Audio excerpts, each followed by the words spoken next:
Olá!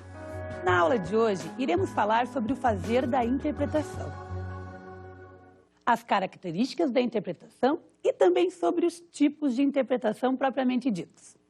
Para tanto, vamos percorrer alguns fragmentos da história, citar a origem e alguns exemplos práticos. Mas antes de tudo isso, precisamos entender em que consiste interpretar. Inicialmente, vamos pensar que o ato interpretativo é uma das atividades mais antigas conhecidas pela humanidade. Isto porque os hermeneutas traduziam a voz divina, ou seja, toda a instrução de Deus ao povo. E nisso nós podemos perceber um ato de interpretação. Bom, não temos registro científico de todos esses atos interpretativos, até porque o predomínio era de uma fala, de uma oralização e não da escrita. Poderemos perceber claramente isso na fala de Andréa Rosa a seguir. Na antiguidade, os intérpretes raramente eram mencionados. Uma possível causa para esse fato era a primazia dada ao texto escrito em relação à palavra oral. A posição social dos intérpretes pode também explicar sua omissão nos anais da história. Híbridos étnicos e culturais, muitas vezes do sexo feminino, escravos ou membros de um grupo social desprezado. Esses intermediários não receberam nos registros históricos o tratamento devido. Aqui fica claro que não havia um status social conferido a este intérprete, porque ele era oriundo de espaços sociais desprezados. Isto tudo fez com que esta figura fosse omitida, historicamente falando.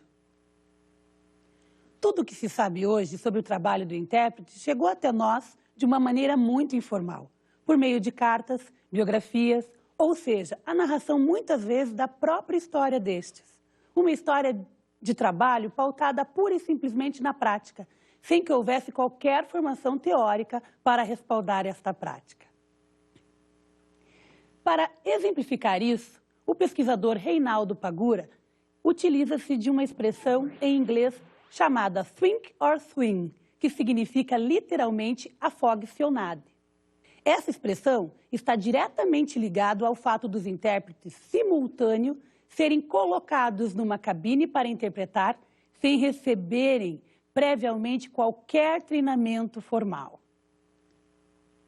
E isto é muito sério, porque, na verdade, o que nós vemos atualmente é uma permanência dessa história. Só que isso não pode continuar assim. Pois vejam vocês que o ato de interpretar é absolutamente complexo, pois envolve pelo menos duas importantes capacidades.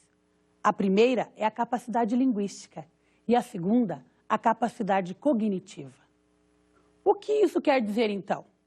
Que quando o intérprete faz a mediação de dois mundos diferentes, ele não só interage com o público, como também possibilita uma comunicação efetiva.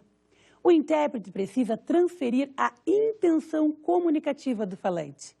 Ele tem o poder de influenciar o objeto da comunicação.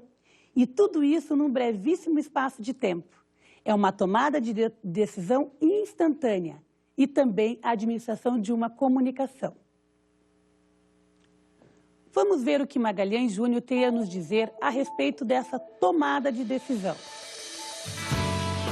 O intérprete processa a informação dada na língua-fonte e faz escolhas lexicais, estruturais, semânticas e pragmáticas na língua-alvo.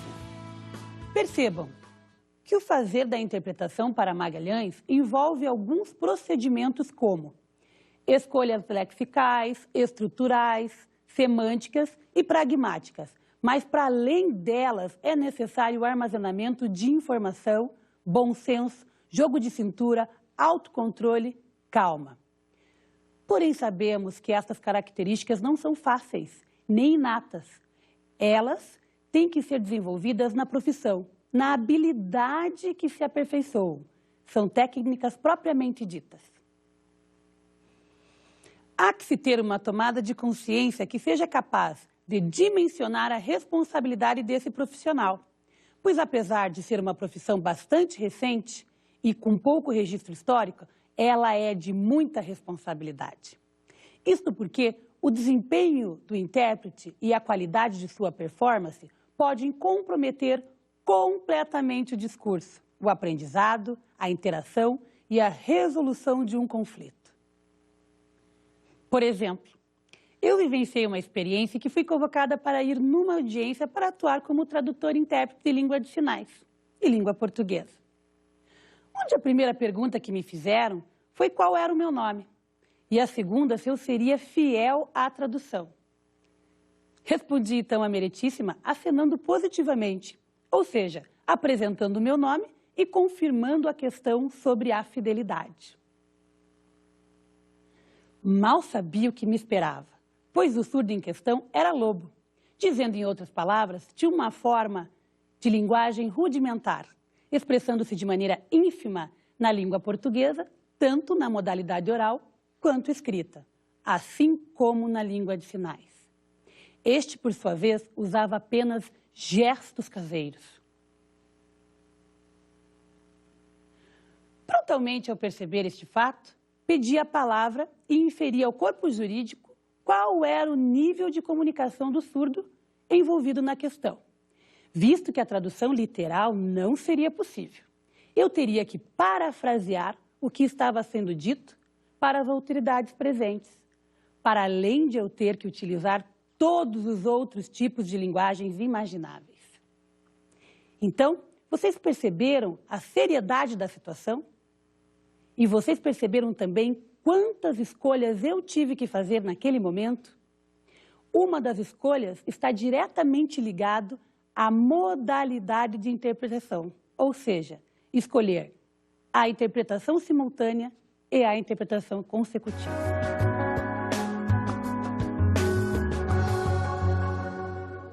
A interpretação simultânea é aquela que traduz de forma direta da língua-alvo para a língua-fonte. Vamos ver isso na prática no trecho do filme a seguir. No filme, vocês puderam ver claramente que o intérprete traduz a conversa por meio da interpretação simultânea. Já a tradução consecutiva é aquela que primeiro absorve as informações da língua-fonte para depois de um certo tempo reelaborar na língua-alvo. Lembrem-se daquela situação de audiência em que eu me utilizei no ato interpretativo a tradução consecutiva. Mas para entendermos melhor isso, iremos ver uma outra cena, agora do seriado Lost. She's saying, Il est dehors. please. She's saying, Veuillez nous aider. please help me. Veuillez nous aider. Please come get me. Or she's not. You don't even speak Let French. her listen. Shut up, man. Where's the battery? The battery. 7, 2, 4, 5, 3, 5. Si qui que ce soit puisse entendre ceci, I'm alone now. je vais essayer d'aller jusqu'au rocher noir. On the island alone. Veuillez nous aider. Please, someone come. Ils sont tous morts. The others, they're Ils sont morts. dead. Il les a tués. It killed them. Il les a tués tous. It killed them all. Je vais essayer d'aller jusqu'au rocher noir. Nesse episódio, a garota interpreta consecutivamente para o inglês um pedido de socorro que está sendo dito em francês. Processo interpretativo. Bom, para nos aprofundarmos nas modalidades de interpretação, vamos tratar de dois modelos teóricos. O primeiro modelo é o da teoria interpretativa da tradução, de Danica Seleskovsky e Mariana Lederer. Esta teoria foi elaborada a partir de estudos da interpretação consecutiva. O segundo é a teoria dos modelos dos esforços da interpretação proposto por Daniel Gill. Para esta elaboração teórica, pautou-se nos estudos da interpretação simultânea. O que estes dois modelos têm em comum? É o fato de apontarem para uma interpretação no sentido escrito dos termos. Mas o que isso quer dizer? É que não se deve fazer uma tradução literal de um texto para outro, pois é só por meio de uma transposição do discurso para outro idioma. Veja, Temos também um outro teórico chamado Evandro Freire, o qual versa sobre a teoria interpretativa da tradução. Para ele, o processo interpretativo envolve 3 etapas. A primeira consiste na fusão dos elementos do sentido linguístico com o conhecimento extralinguístico para obter o sentido. Ou seja, seria a expansão da palavra para chegar à compreensão. Temos, então, a segunda etapa desta teoria, que é a desverbalização desse sentido à medida que ele surge, ou seja, a desconstrução do texto-fonte. Temos, então, a última etapa, a expressão espontânea desse sentido de modo linguístico. Esta teoria também é chamada de teoria do sentido, porque ela procura alcançar o sentido do discurso e não o significado da palavra. Nesse sentido, a teoria interpretativa encoraja os intérpretes a dissociar ideias de palavras para dar formas próprias para as ideias, ou seja, comunicar a ideia e não as palavras propriamente ditas. Veja, esse processo de desverbalização conta com o auxílio de complementos cognitivos. O que são esses complementos? São conhecimentos prévios do assunto, conhecimento de mundo, perceber o momento, o lugar, as circunstâncias, perceber quem é o locutor e também a plateia.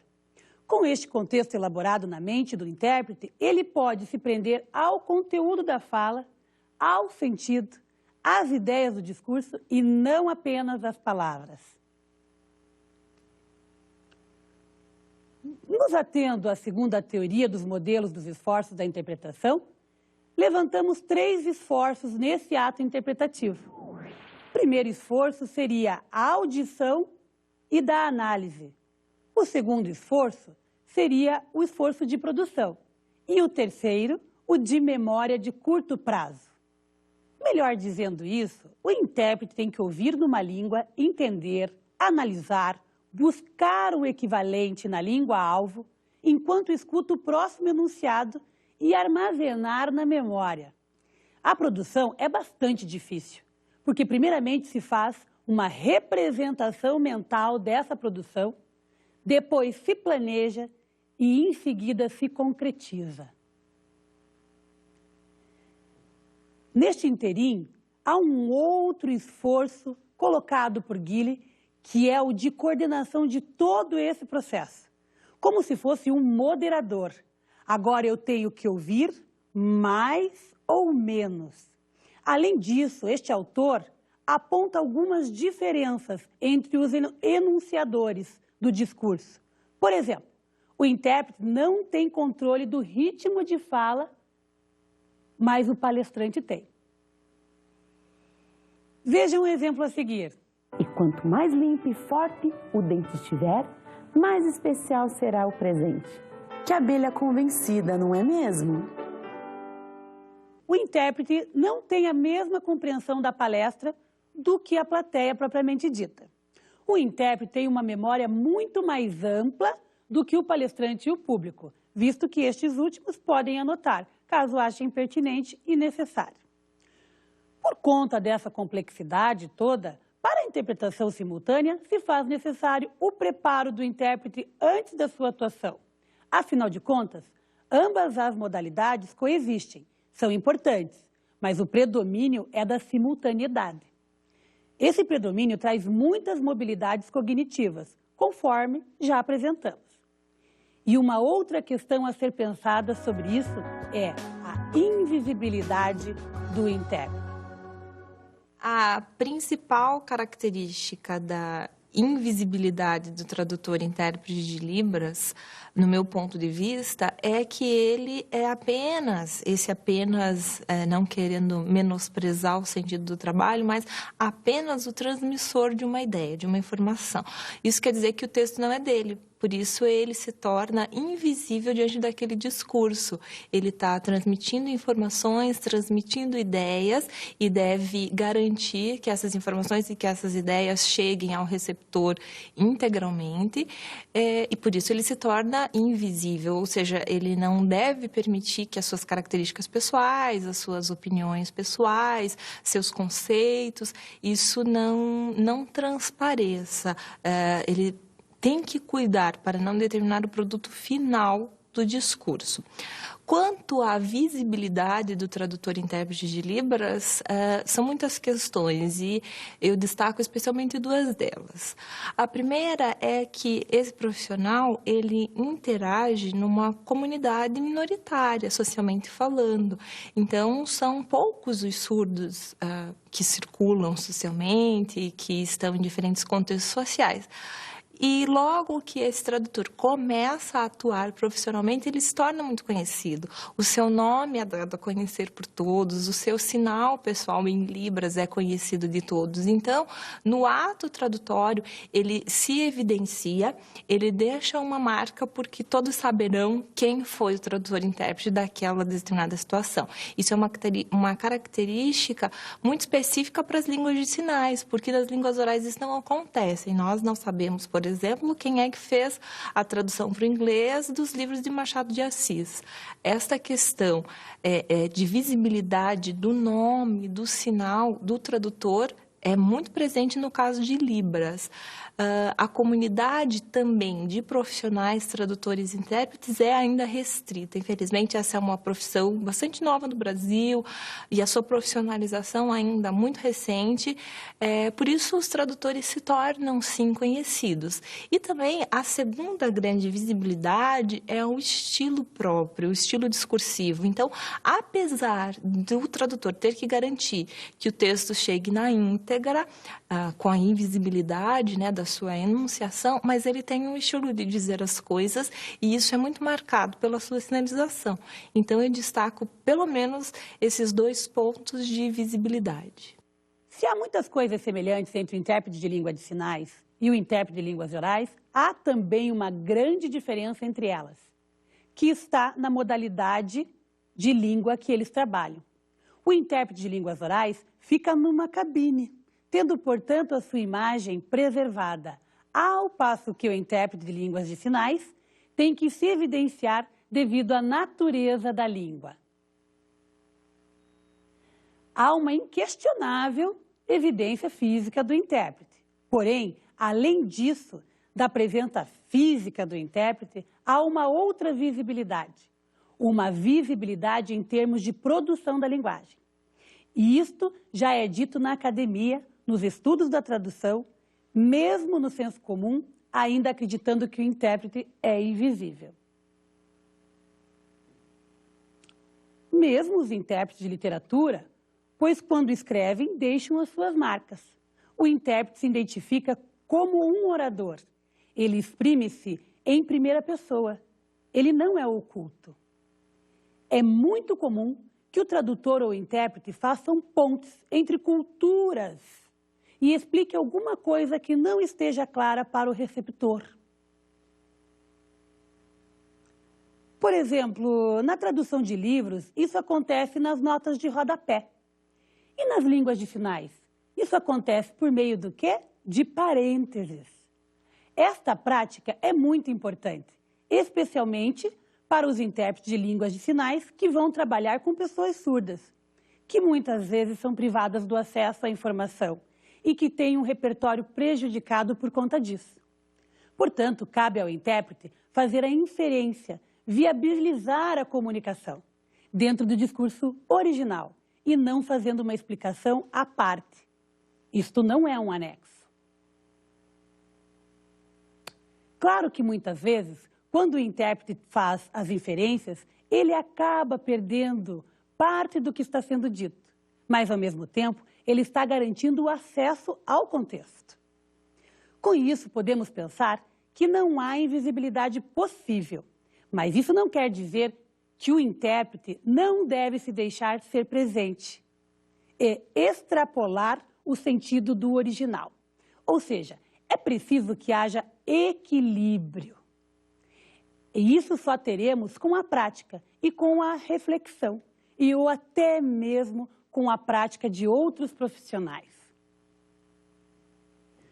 Vejam, podemos exemplificar isso no caso de um determinado termo ou expressão que seja proferido na língua de partida, no caso aqui, o português, onde esse conceito pode estar muito distante da língua de chegada.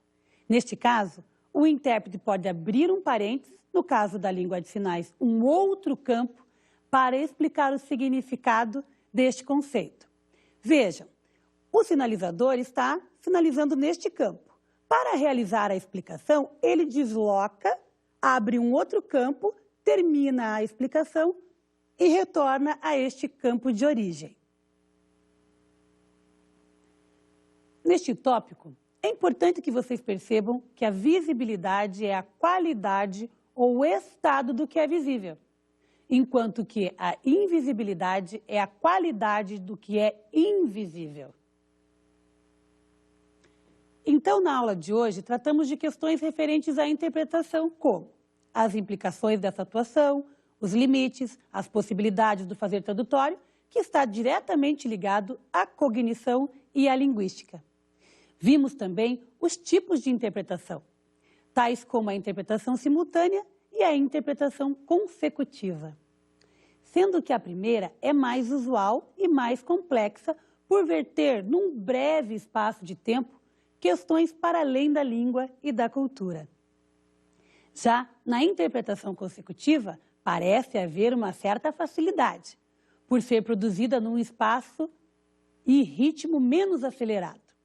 Mas, como na interpretação simultânea, devemos nos atentar para os acréscimos e omissões indesejáveis quanto à perda de conteúdo.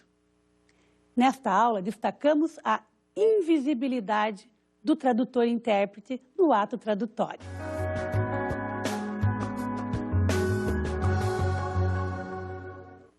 Para ampliar os conceitos aqui trazidos para vocês na aula de hoje, tenho algumas sugestões de literatura. A primeira é o livro de Paulo Ottoni, chamado de Tradução, Prática de Diferença, que traz à tona o conceito de desconstrução e construção no ato tradutório e ou interpretativo. A segunda indicação está diretamente ligada às questões contemporâneas e ou não da tradução, por Antônio Souza Ribeiro, que você encontrará facilmente no site disponibilizado. Bons estudos!